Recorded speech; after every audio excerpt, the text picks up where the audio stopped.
perjalanan berlanjut. Setelah puas beristirahat di kota Palembang, kami melanjutkan perjalanan ke kota Jambi. Lalu singgah ke Muara Bungo, dan akhirnya ke Padang. Lalu bagaimana keseruan perjalanannya?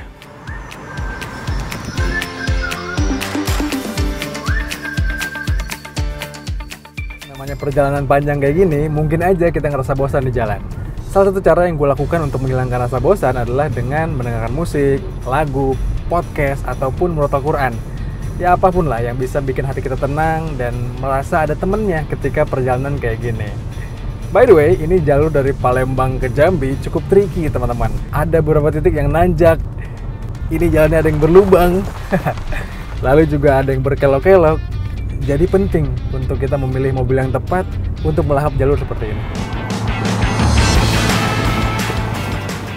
Untung bagi kami, Honda BR-V N7X Edition yang kami pakai untuk mudik kali ini sangat mumpuni.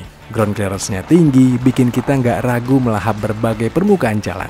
Apalagi ada Vehicle Stability Assist dan fitur keselamatan lain yang juga menjaga.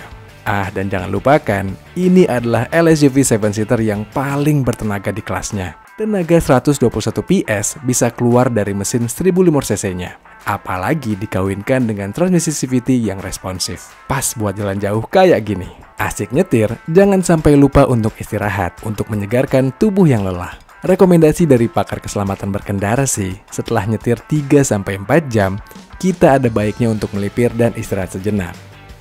Bagi umat muslim yang melintas di jalur Sumatera, kota Jambi juga menarik. Kota ini terkenal dengan ragam budaya, masyarakat, hingga sejarahnya. Beberapa makam ulama besar, pondok pesantren, hingga masjid jadi bukti sejarah kedekatan agama Islam dengan kota ini. Pas buat kita yang ingin singgah berwisata religi. Tentu momen waktu sholat juga bisa digunakan sebagai jeda menyetir dan beristirahat. Alhamdulillah sampai juga kita di kota Jambi. Biasanya momen mudik lebaran kayak gini tuh jadi momen tepat buat kita wisata religi. Minimal kita istirahat dan ya ibadah lah di masjid-masjid yang kita temui di sepanjang jalur mudik.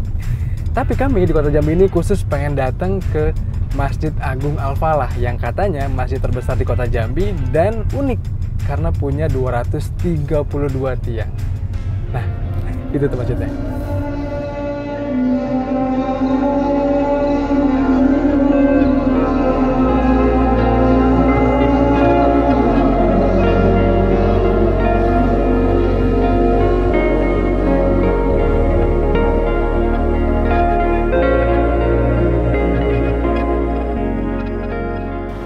Udah selesai sholat asar dan sekarang kita siap-siap mau cari tempat untuk buka puasa.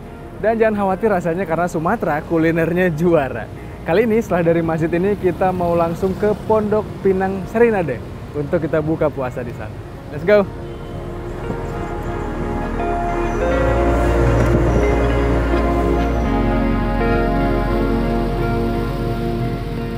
Gak salah kan kalau bilang kuliner Sumatera itu juara. Nih, pindang. Cita rasanya otentik sekali sebagai menu andalan khas Jambi. Tentu makanan ini jadi salah satu daftar makanan yang harus kalian coba saat singgah ke kota Jambi. Makanan di Pulau Sumatera nggak pernah gagal teman-teman. Begitupun dengan pindang di kota Jambi ini. By the way, tadi kami sebelum makan di sini kita ke Masjid Agung Al-Falah untuk sholat asar. Lalu kita track back lagi perjalanan dari Palembang ke Jambi, itu jarak tempuhnya hampir 300 kilo. Tapi karena seutuhnya kita pakai jalan lintas daerah, jadi jarak tempuhnya, durasi tempuhnya bisa lama banget teman-teman. Gak kayak kemarin dari Lampung ke Palembang. Tadi kita sebenarnya kalau gaspol bisa 6 jam lah kurang lebih. Tapi tadi kita dengan istirahat dan juga dengan isi bensin itu hampir 8 jam. Jadi kalau kalian juga melintasi rute yang sama, ya pastikan kalian beristirahat yang cukup. Jadi mungkin jarak tempuhnya di spare sekitar 8 jam. Nah, karena perjalanan dari kota Jambi ke Padang masih jauh, jadi kita bermalam dulu di kota ini. Besok kita gas lagi ya.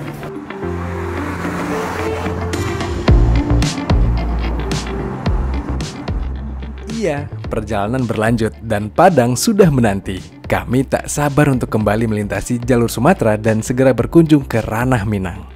Lanjut, kita jalan lagi. Dan etapa kali ini dari Jambi ke Padang ternyata panjang banget. Gak kayak kemarin kita dari Jakarta ke Palembang atau dari Palembang ke Jambi yang dari 7, 8, atau 9 jam gitu ya. Kalau dari Jambi ke Padang ini bisa 2 kali lipat nih jarak tempuhnya, dan juga dari waktu berkendaranya. Sehingga nggak ideal untuk kita yang nyetir sendiri teman-teman, untuk kita gaspol. Jadi ya saran saya untuk beristirahat juga. Kalau kami sih akan singgah ke Muara Bungo.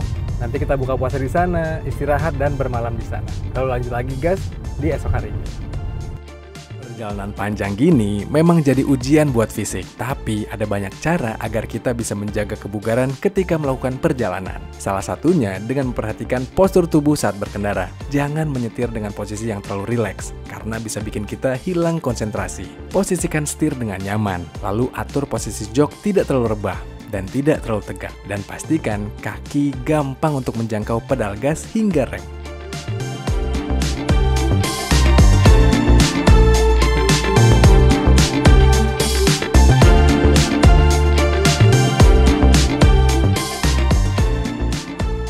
Jangan lupa juga untuk mengatur waktu istirahat. Kenali alarm tubuh ketika sudah mengantuk, dan jangan lanjutkan menyetir dalam kondisi yang tidak bugar.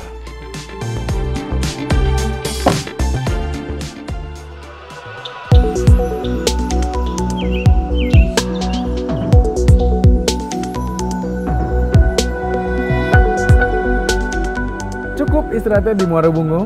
Alhamdulillah kalau singgah kesini tuh banyak penginapan yang proper, tempat makan juga banyak, jadi nggak perlu khawatir. Dan pagi ini kita akan lanjut ke Padang. Estimasi sih katanya 7 jam. Jadi kita gas dari pagi supaya sebelum matahari terbenam kita udah sampai di sana. Yuk, ikutin terus ya.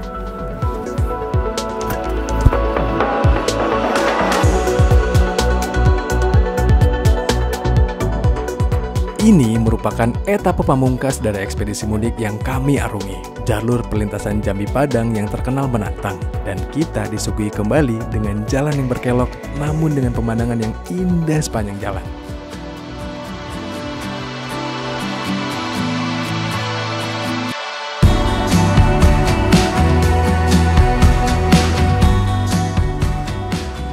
Alhamdulillah kita udah sampai di Kota Padang, dan sekarang kita langsung menuju ke Masjid Raya Sumatera Barat yang ikonik banget itu.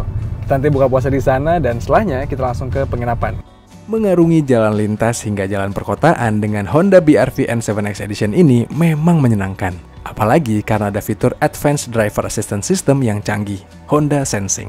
Untuk urusan fitur, jelas Honda BR-V ini canggih kan? Tapi nggak cuma itu, ini mobil makin ganteng, N7X Edition. Kayaknya makin kekinian dan stylish. Ketemu keluarga besar makin pede nih bahwa LSUV 7-seater andalan Honda ini.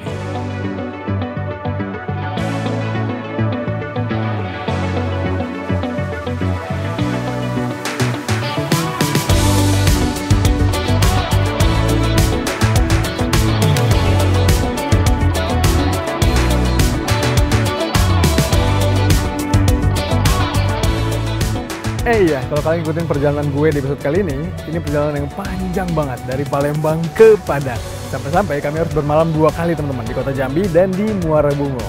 Iya, rute ini bisa kalian pakai kalau kalian nyetir sendiri mudik, nggak ada gantiannya. Dan jangan lupa untuk patuhi saran dari safety driving, di mana ya kalian harus perhatikan waktu tempuh kalian. Kalian harus utamakan keselamatan ketika mudik seperti ini. Dan catatan kami adalah rute etape dari Palembang ke Jambi. Yang pertama itu etape yang sebenarnya seru teman-teman, menegangkan karena banyak truk, tapi jalurnya lumayan lebar nih, sehingga kalau kalian mau slip aman. Dan banyak juga jaringan SPBU di situ, jadi ya nggak usah khawatir takut kehabisan bahan bakar dan bingung cari kemana. Sementara dari Jambi ke Muara Bungo ini agak tricky nih. Jalurnya lumayan sempit, jadi kalau mau slip harus perlu perhitungan yang matang, dan juga jaringan SPBU itu nggak sebanyak di etapa sebelumnya dari Palembang ke Jambi, sehingga penting memperhatikan kondisi bahan bakar di kendaraan kalian. Dan terakhir, etapa dari Muara Bungo ke Padang, ini adalah etapa yang paling menyenangkan di perjalanan kami kali ini, karena pemandangannya bagus banget. Jalurnya berkelok-kelok menanjak, tapi kalau kami pakai Honda BR-V N7X Edition ini yang agility-nya bagus banget, mobilnya nimble banget, sehingga seru nih menyetir pakai mobil ini. Ya memang rute mudik di jalur Sumatera ini seru banget, sehingga kalian harus cobain. Memang indah mendengar gema takbir di kampung halaman. Momen ini sekaligus menjadi penanda bahwa kita sudah sampai tujuan. Namun perjalanan kami belum selesai. Esok kita akan menikmati ranah Minang dengan lanskap alamnya yang indah hingga sajian kulinernya yang menggugah. Bagaimana keseruan perjalanan kami? Ikuti terus perjalanan ekspedisi mudik Detik Oto.